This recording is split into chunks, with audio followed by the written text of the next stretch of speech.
Hello, everybody. Ta-da! Ta-da! We are here and we are queer. I'm John. This is Jerry, and welcome to the Mindfully Gay podcast. Good morning, good afternoon, whenever you're listening to us. Exactly, because you might be sitting in the bathtub having a nice cocktail In Indonesia. in Indonesia, right? Well, yes, we do welcome you to the podcast. We love having our listeners like you join us. And before we even get started, if you have any comments or suggestions on topics, please let us know in the comments. If you're watching on YouTube, hello out there. Also, leave us some comments in the comment section there, and share this podcast with friends. Let other folks know that we're around, and give us a thumbs up, rate and review our show, and that will certainly get our show to more people. I'm often surprised who I find out is listening to us. Yes. And hopefully it's not my mother. But I just went to this conference last week. And as a clinical social worker, talking about clinical social work things, Right.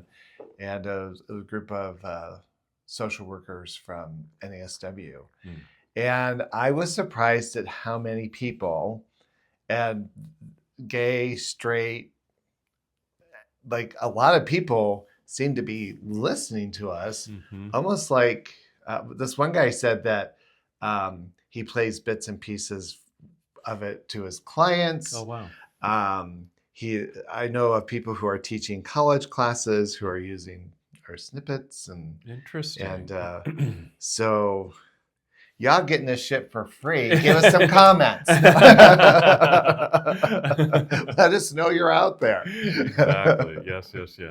So what is our topic today, Mr. Jerry? I don't know. I'm feeling kind of bashful. Feeling a little shy. Feeling a little vulnerable. Feeling a little vulnerable. So we kind of have this creative process that usually starts at about midnight the night before. No. But we just kind of toss ideas back and forth. And I think it was yesterday at lunchtime, I'm like, we need to nail down a topic. Yeah. And John suggested vulnerability. And I thought, that is so huge. This could be a 2-part series. It really could.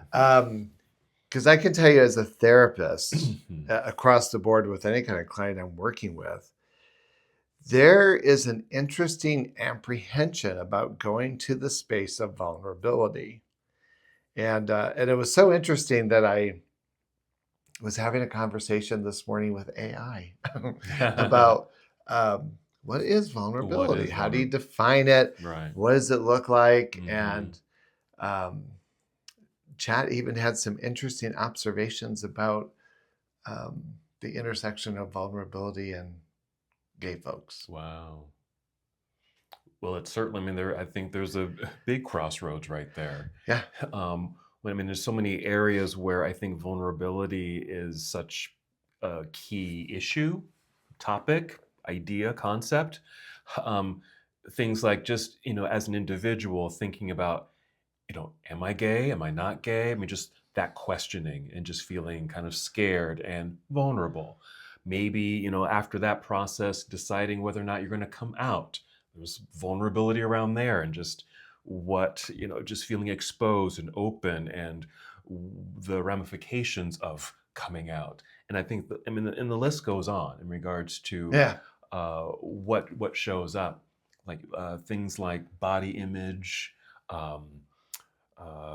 even just some of the social terms I think that are out there, if you fit a certain category or not, like a bear, a twink, or whatever the animal happens to be.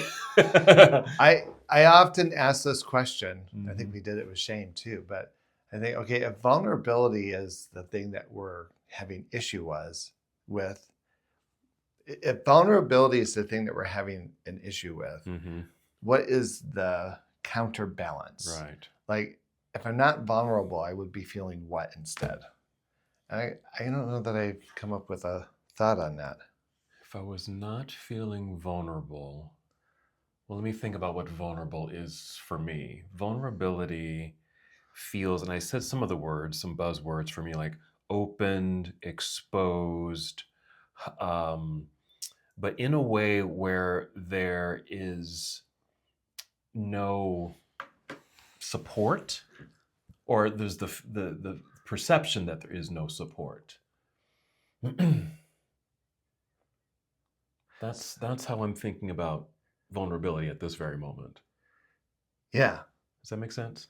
Yeah. I think, and I want to look at this definition of vulnerability, because Okay. every time I Google it or chat it, I get these really interesting Mm-hmm. responses. But I'm just trying to think the ambition. If I'm shy, Mm. I want to be more confident. Right. If I have shame, I want to feel confident. If I'm vulnerable, I want to feel what instead? I want to feel more comfortable. I want to feel more accepted. I want to feel more supported. Yeah. Um, it's a big it's like shame, where there's so much Yeah. in the realm of what it is. It's not just one thing. It's like this um a whole pot or stew full of different things. Well, I did this morning, and I just did it randomly right now, and Uh-huh. it's giving me a very similar response. Yeah, go ahead and read it. But it has some interesting trigger words Okay. that I think we're touching on. All righty. Vulnerability means allowing yourself to be open, Mm-hmm. emotionally exposed, and Yeah. authentic, Inauthentic. even when there's a risk of being hurt, judged, or rejected. Uh-huh. It involves expressing your true feelings, needs, and fears without putting up defenses. Yeah. And maybe that's part of the remedy, or the flip side. I don't have to defend who I am, or what I am, or what I do. Well, then they say, though vulnerability can feel uncomfortable, it's also the foundation for deep connection, trust, and growth in relationships. See, that's the thing. That's the thing. I think we're quite, I mean, we've talked about this like really early on in the podcast history library, where we talk about, kind of the, gay trauma and the things that we, stew over, and like, oh, woe was us, right?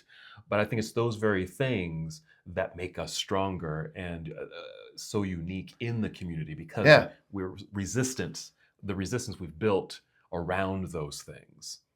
Yeah. But what is it?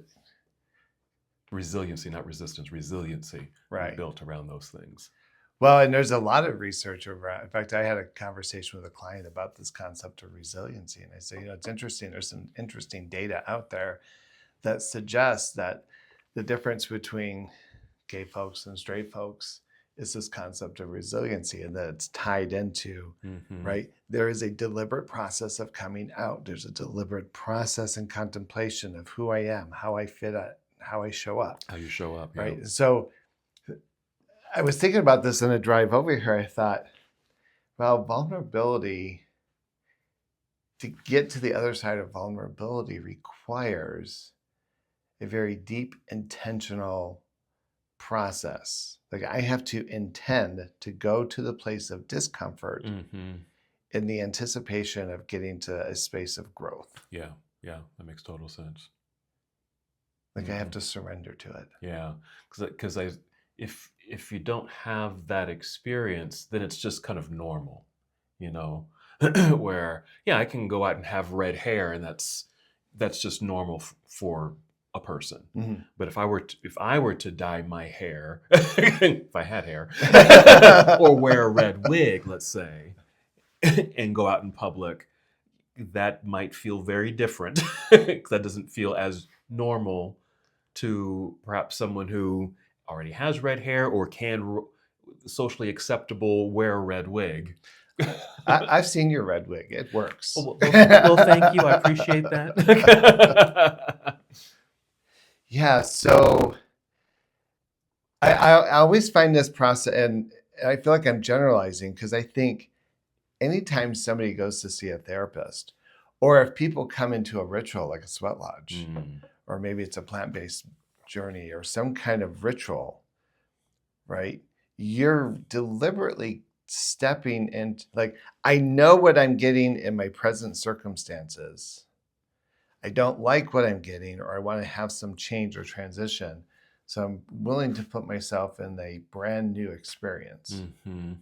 And isn't it interesting that the risk is the potential of what others will think, their judgment, their acceptance, their rejection.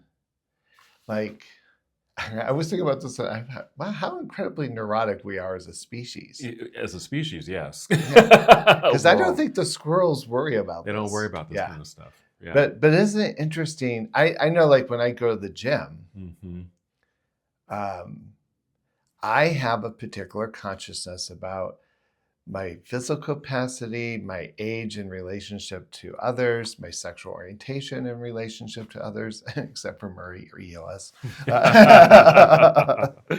Right? But I'm really very conscious of, like, there's this part of me that doesn't want to look inadequate or I don't know what I'm doing. And I Mm-hmm. think, "Ugh, why do I do that?" Mm-hmm. I do the same thing. And I also use it as an opportunity for me to practice getting over that too. Mm, Because I walk in, same thing. I feel like I need to present myself a certain way. Um, and um, and in order to fully show up without feeling like I'm going to be judged for what I look like because of what I'm wearing or how I'm lifting or not lifting, it's actually a practice for me.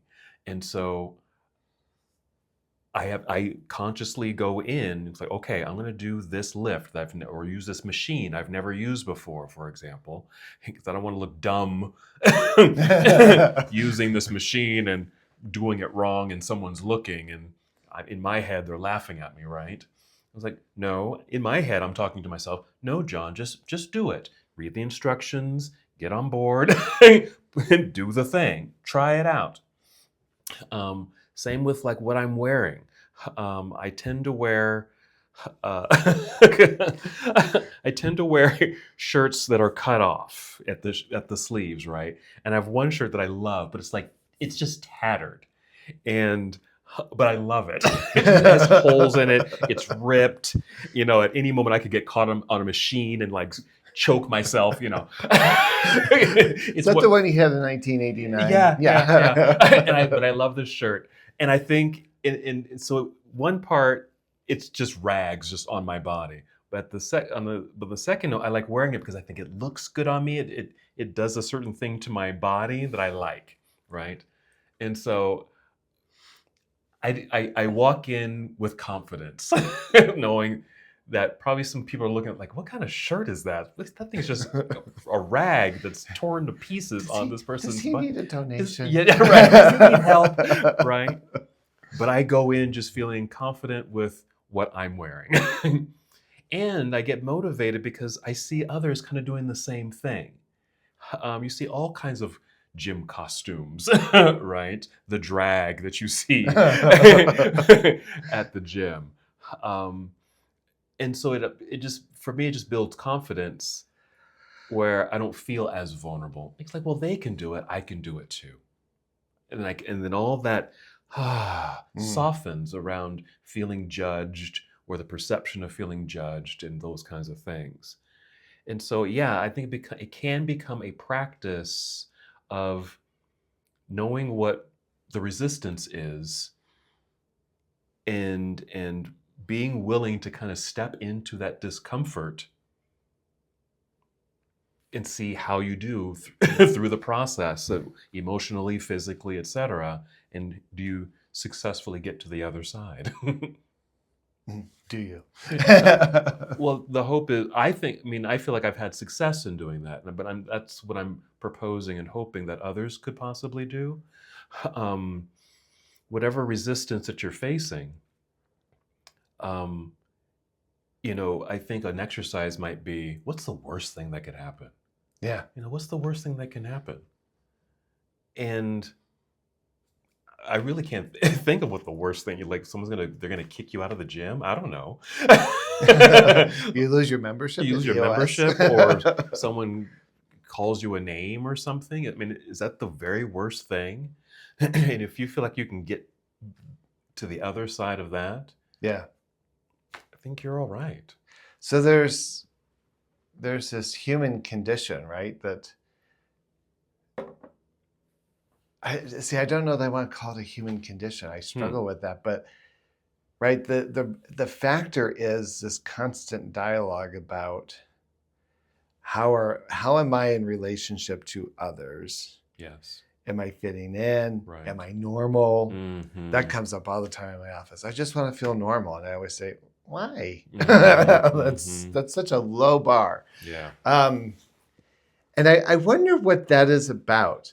Is that, and I'm thinking like in some of the other countries I've been in and places, I don't know that I hear it as, I'm sure the narratives are there, but I don't know that I experience it at that same degree as I experience it here in the United States. Yeah. And I should preface, a lot of the places that we're going to are kind of more remotish. True. And the people that we know are, living in very small communities. But maybe because the need for survival is so much more intense that maybe it's not as relevant in the dialogue. Mm-hmm.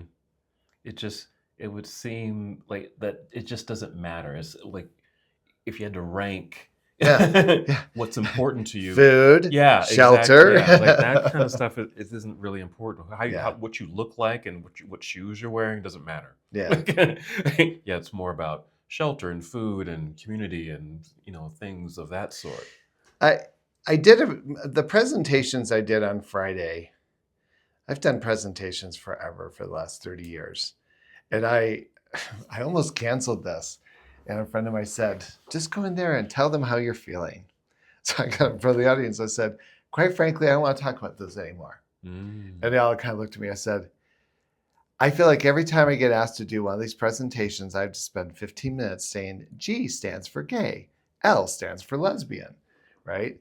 And I said, as therapists, you guys should really be beyond that. And we should really be talking about like identity formation. Like, how do we grow and expand our sense of identity? And part of that conversation then was in the space of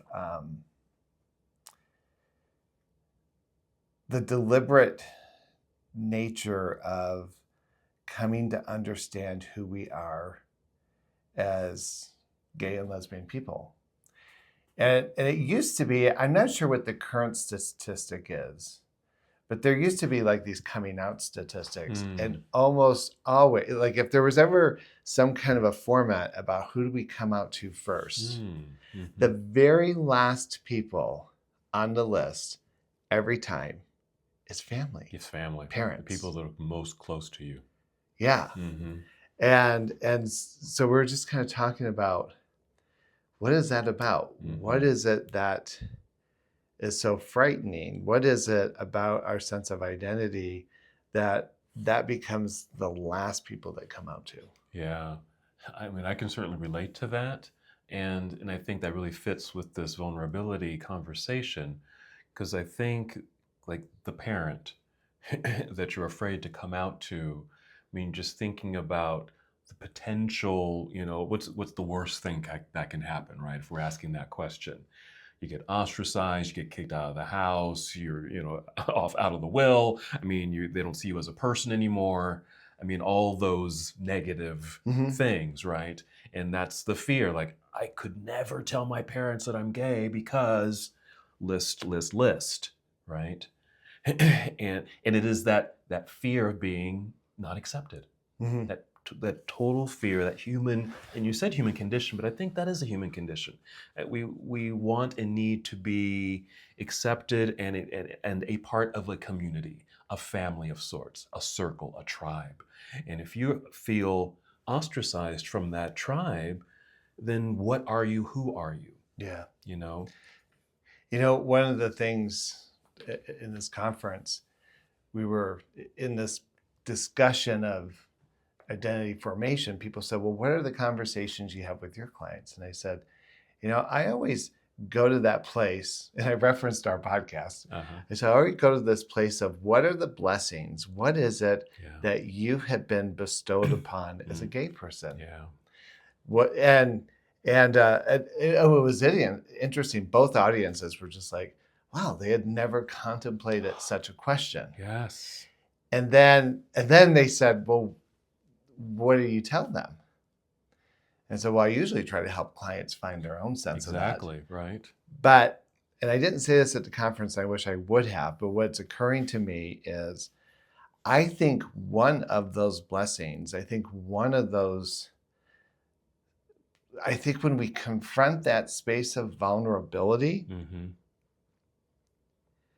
when we confront it and give ourselves permission to really deliberately consider our existence and to cross that threshold of I'm willing to trust you to bring me into the tribe or allow me to continue in the tribe. I think that is not something that all of my clients share. But most gay people on some part of the continuum have some consciousness about how they came to understand themselves. Mm-hmm. And I think there are lots of examples around us, politicians, where people have not done that work of self-examination. Mm-hmm. And yet I think by default, queer folks by default have to deeply consider their existence and be actively engaged in the engineering of the outcome. Yes.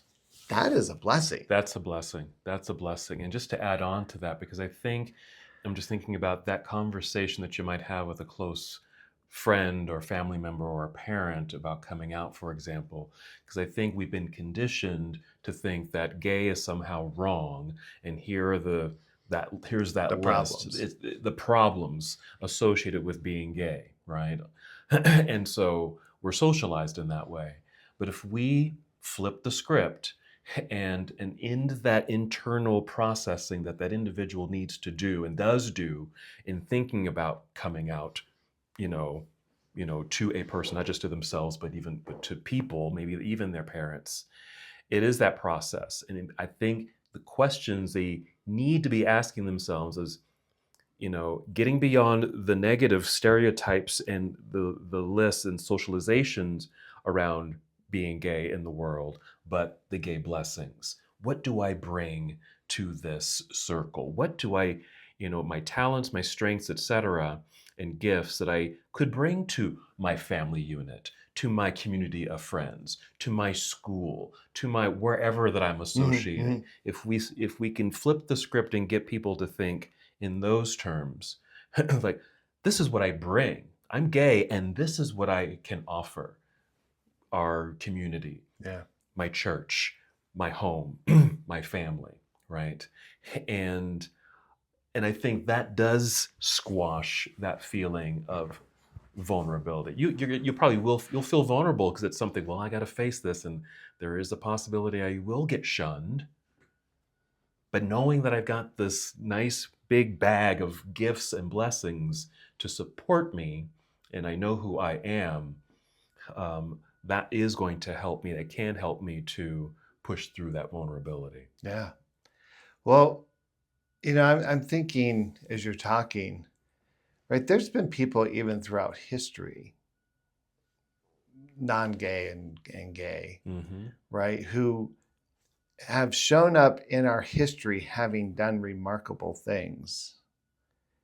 But almost a theme in their story has always kind of been the willingness to kind of interpersonally challenge themselves or to kind of confront the fear, be willing to risk it all and go forward anyways, Yeah. right?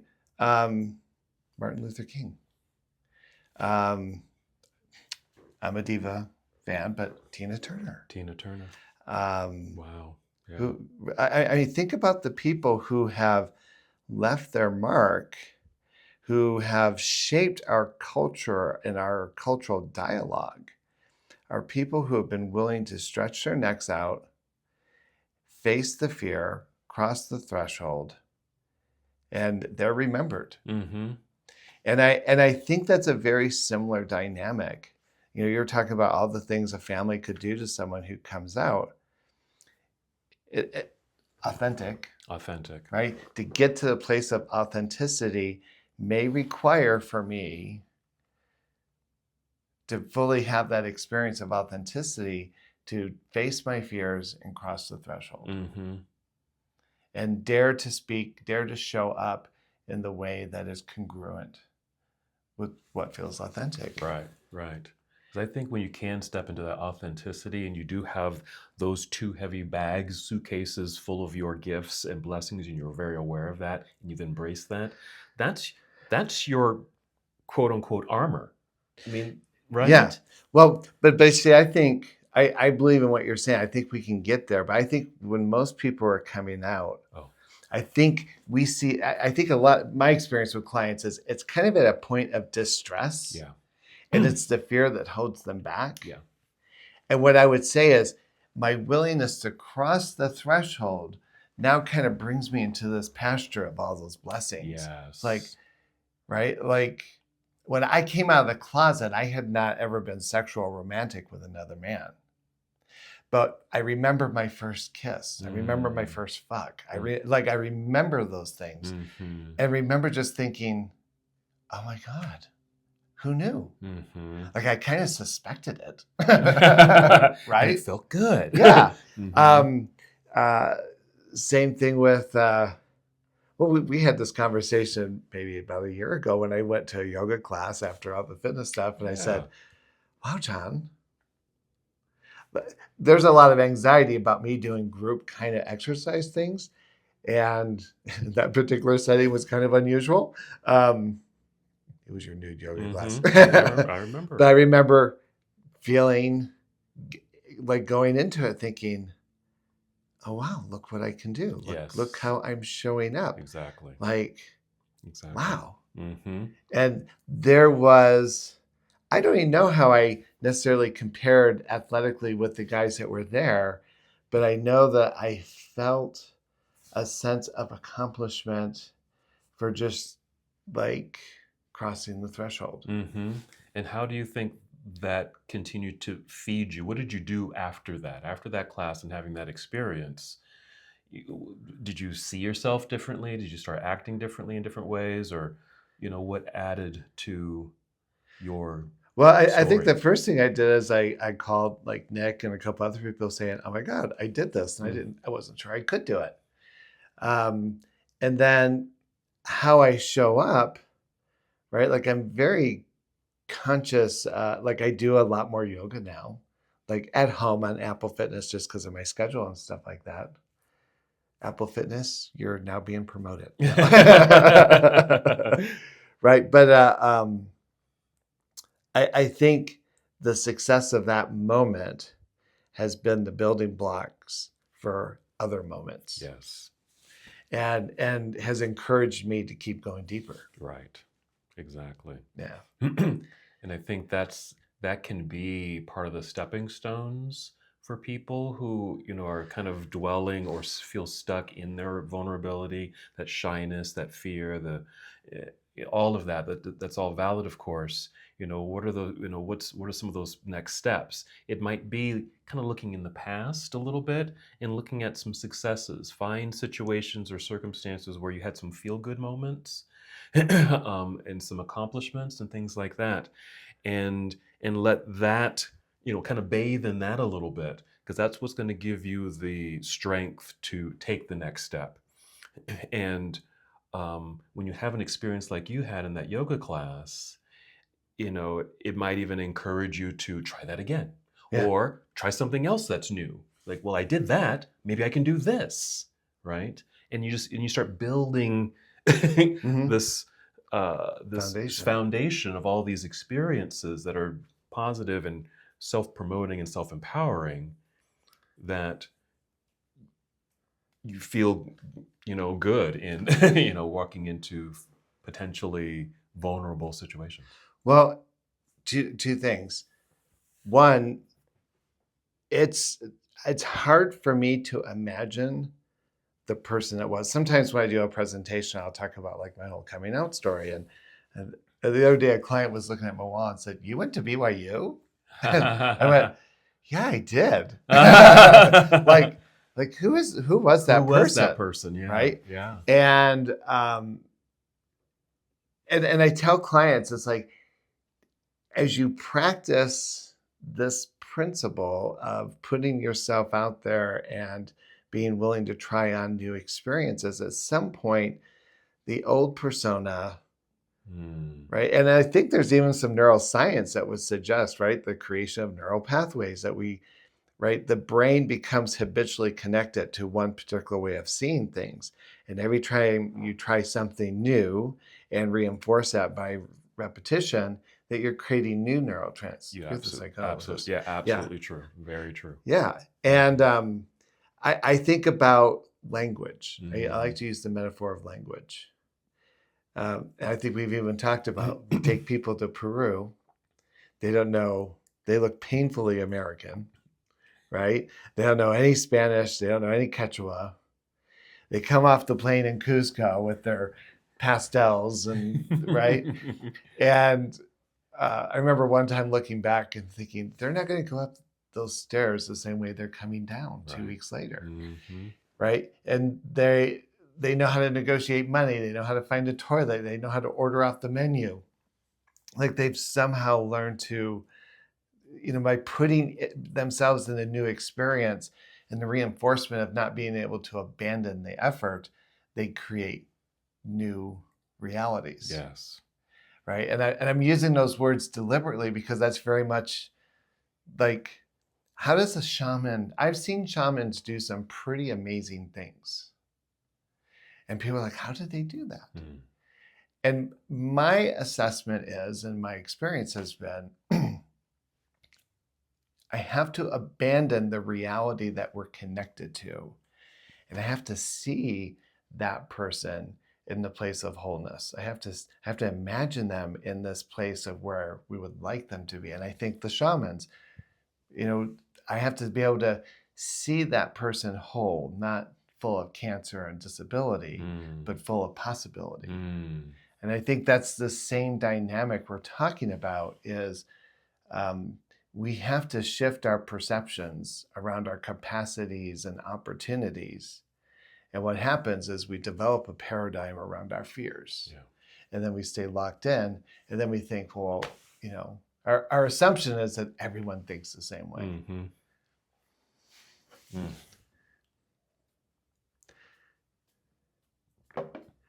It isn't interesting at the retreats how many people, when I think a lot of people show up thinking they're the only ones that feel a particular way. They realize that it's a shared particular reality. And then through the different rituals and practices, we start opening doors. And what do they say in the closing circles? Who knew? Who knew? And they're always so thankful that they came, and they felt a shift, something changed within them, Mm-hmm. they saw something new within themselves, and they got to the other side, especially the lodge experience, the sweat lodge experience, where there's a lot of anxiety around doing that particular tradition, right? and and and I think one thing that you do, and I think this really should be talked about when we talk about vulnerability.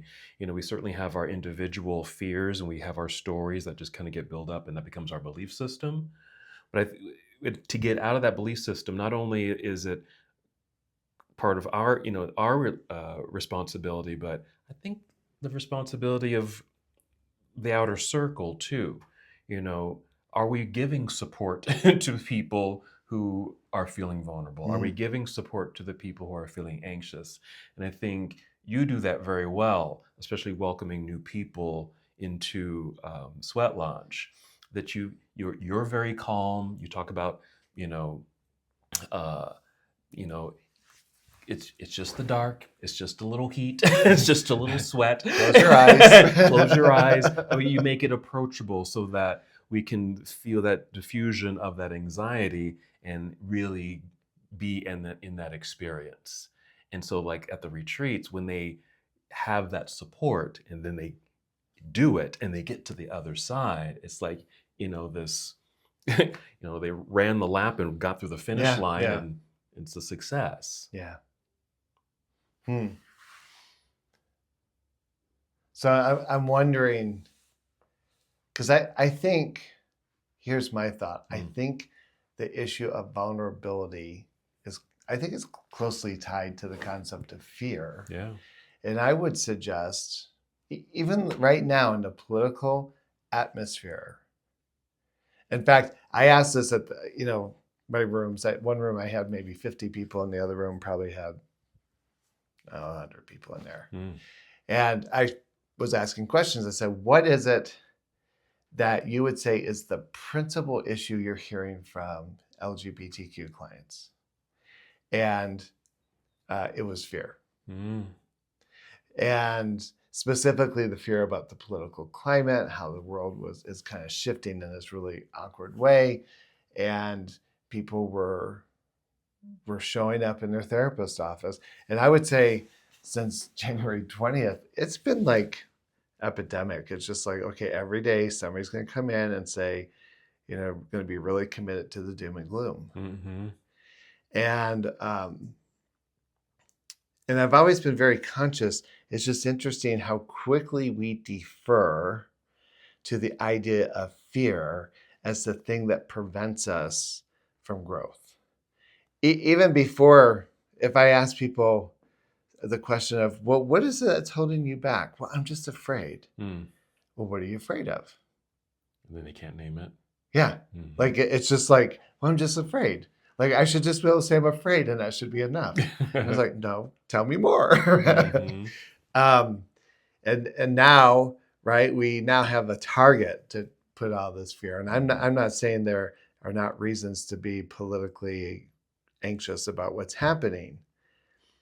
But what I do like to encourage people to do is to consider where their focal point of control is, right? And I may not be able to control how certain politicians operate in the broader spectrum of things, but I can certainly manage how I am in relationship to what's happening. Right. I don't know that. So the fear, the vulnerability, I think the point I'm trying to make is how incredibly epidemic we try so hard to normalize the fear and then complain about the stuckness. Yeah. And it just keeps us in that loop. It keeps us in the loop. And I think that's where it takes this incredible fortitude, right? I can choose to be normal and go with the flow, or I can choose to be revolutionary and step into my own desired future, to step into it with intention. Yes. Right. And that means I have to confront the fear. I have to challenge it. Do you think? Yes, and I have an and to that. I think part of that confrontation is also perhaps having relationship with it, being somewhat, I want to say aligned, but I'm not sure if that's the right word. Because the fear is there, the anxiety is there, and conquering it sounds like you've somehow busted it down like a wall, and then you're way past it. But I think the reality is, and I think that because I can say this for myself, that that fear sometimes trickles back up again. It hasn't completely gone away. But what I think I'm able to do is when it does show up, I'm not overwhelmed by it. It's like, oh, I recognize what it is and who it is. Maybe give it a name or give it a persona, right? And like, oh, okay, I know this. I know this experience, and but I don't want this to get in my way like it has in the past. So I'm just going to put it to the side of me, and I can walk alongside my fear. That's what I think about alignment, and so it's not in my way, and I can continue to move forward. And I might even bypass it where I left the fear behind. Mhm. Um, so it's a yes and for me. And where we're asking folks or just maybe suggesting, pushing through or busting through that fear and anxiety and vulnerability, there might be a part of um, having some relationship with it. And I think, do we talk about shadow work? Do we talk about shadows? We will. We will. Because I think that's part of that process too, just kind of being in alignment or aware of the shadow pieces of ourselves. I'm listening to what you're saying, and I think I'm struggling a little bit with some of it. Mm-hmm. But let me tell you where I might modify it. Mm-hmm. Like, you know how you said how like it kind of shows up. It's like, yeah. In fact, I think that whole process of creating new neural pathways, Yeah. right, Mm-hmm. is the old story is going to keep coming back. Sure. Right. Yes. And what is her name? Byron Katie has some interesting framework around that. And part of that is challenging. Is that true? Mm-hmm. Is that always true? Who would I be if it was true? Who would I be if it wasn't true? Yes. Right. Yes. Some really great questionings. Mm-hmm. That's good. And I'm reminded of a conversation I had recently with someone who gets triggered from some trauma in their past. And and I said, a trauma doesn't mean a relapse, or a trigger doesn't mean a relapse. It's what I do with the trigger, right? And so I'm thinking, when fear comes up or when that story comes up, my dialogue is, whose is that? Yes. Because it's always somebody planted the seed. Mm-hmm. Don't touch that. Right? It's hot. Right? But somebody else, right? Or, well, if you don't study hard, you're going to be a failure. Right? And so we never study hard. But somebody else kind of implants their story in us. Yes. Right? Borrowing from Ruiz's domestication, right? And so I always ask the question, is that mine? And sometimes I can be like, yeah, that's not even mine. That has no business being here. And I can replace it. Yes. If the fear comes up, I will like own it. Like, okay, yes. And I'm evolving that into a new, like, I want to evolve it. Yeah. I don't want to be married to it. Yes. But I want to take it, acknowledge it, and say, okay, it's time for you to evolve. Yes. Yes. And so what would be a good example of that in terms of coming out? Like, yeah, my story is, and my fear is I'll be rejected. And in this day and age, I don't think people get total rejection unless I'm really quite methodical about the people I surround myself with. But in this day and age, wherever I live, I can probably find at least other queer folks who'll say, hey, I got you. Yeah. Yeah. So even that can be an evolution, but the idea of the grief or the fear is still real. I don't even know where I'm going with this. I'm kind of talking it through. Well, I think it's in addition to what I was just kind of talking about, a little bit of a reframe there too, where that as that fear shows up in whatever form, you can do several things with it. We've got different opportunities and processes that we could do. Like you just said, I can ask, whose is this? Is this mine? No, this is not even mine. and you can easily kind of brush it aside. Mhm. Or if it is yours, let's say, and okay, I acknowledge it, and um, and somehow kind of get past it, but it's always going to be there. What you're doing is I'm going to I'm going to evolve this. I'm going to shift this. I'm going to change its structure so that it doesn't stand in my way. Um, and I think that's a wonderful Mhm. process to kind of continue moving forward because hopefully we are evolving and growing, and that's part of us stepping into our power as well. And when we are able to do that individually and then as a group, we're a pretty powerful force. Yeah. There's some questions I like to ask myself when I become conscious of where I'm holding myself back, which is usually based on some kind of belief. And people hate it when I ask this question, but I'll put it in context. Usually, the way I can tune into what I'm saying is I start with how I'm feeling. Mm-hmm.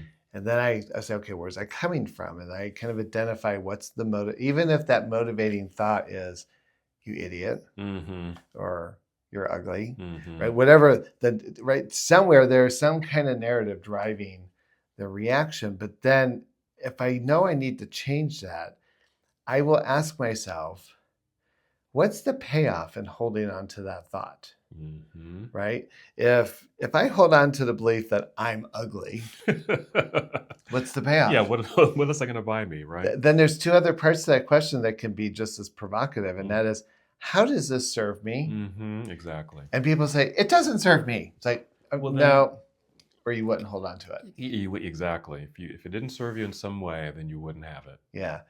And what does it allow me to do or to avoid? Mm-hmm. So if I hold on to the idea that I'm an idiot, then it allows me to avoid trying. It avoids me, it serves me in lots of interesting ways that never really holds me fully culpable. Mm-hmm. And so to me, I mean, I'm kind of borrowing from Byron Katie. I like her idea. Is that true? Mm-hmm. Is it always true? Because that answer is no. Right. Yeah.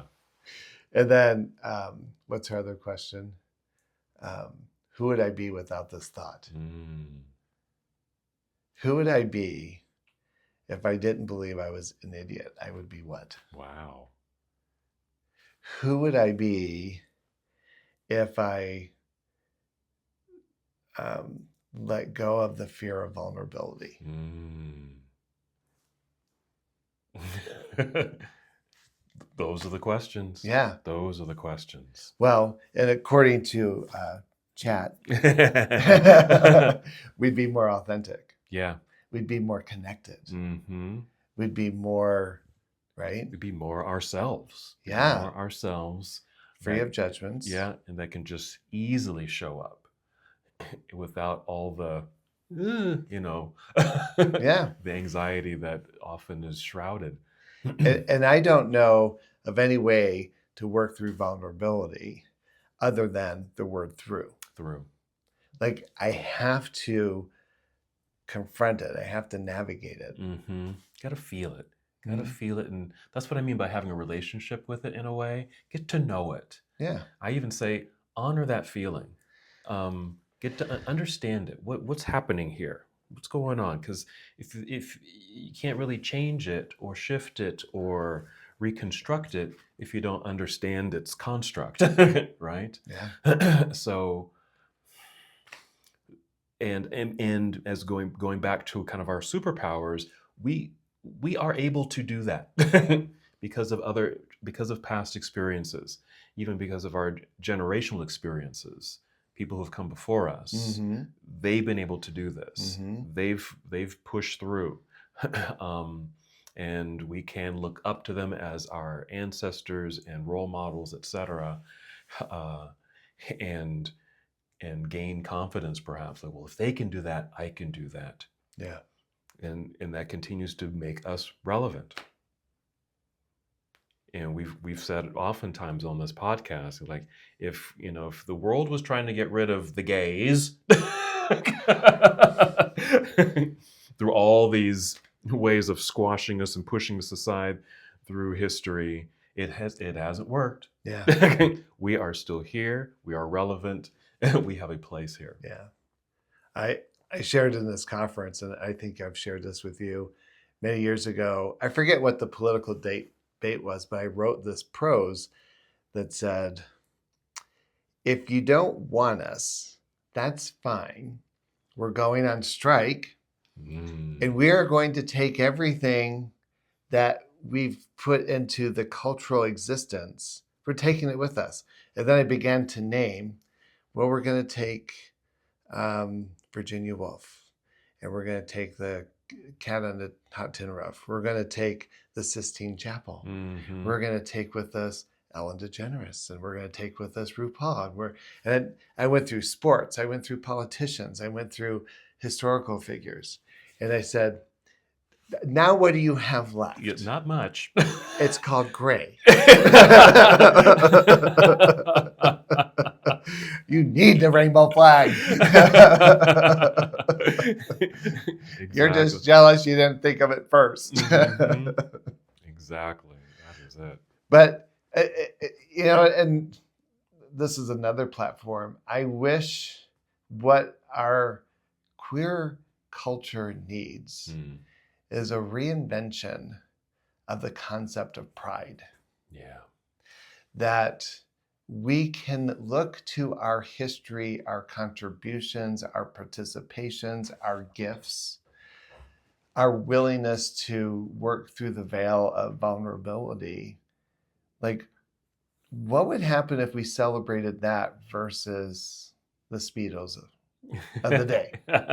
I mean, that's fun too. Yes. But I think we could develop such a powerful cultural relevant narrative, especially for our youth, if they understood there was reason to be proud. Yes. Love that. Love that.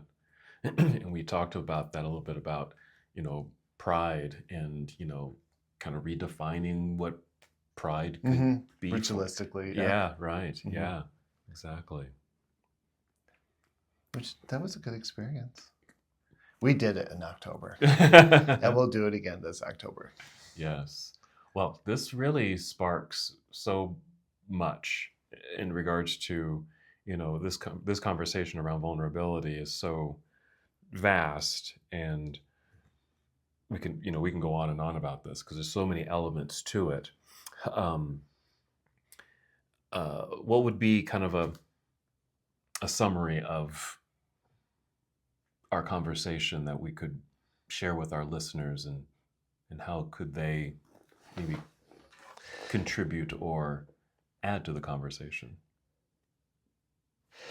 Being vulnerable can look like admitting when you're struggling or need help, sharing deep emotions or insecurities with someone you trust, taking risk in relationships like expressing love first or setting boundaries, being authentic instead of trying to fit in or impress others. There you go. And that's just off the definition of vulnerability. Yeah. But I think what's interesting, I did ask Chat the question, what would be your suggestion to improving the sense of vulnerability between gay men, right?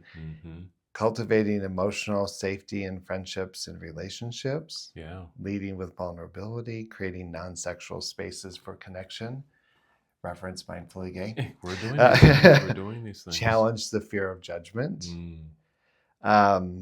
Encourage more inclusivity, support groups and gatherings, reduce competition and comparison. Like that. I want to jump down to the spiritual one. Build spiritual and emotional grounding, create intentional communities, practice mindfulness, honor the power of storytelling. Perfect.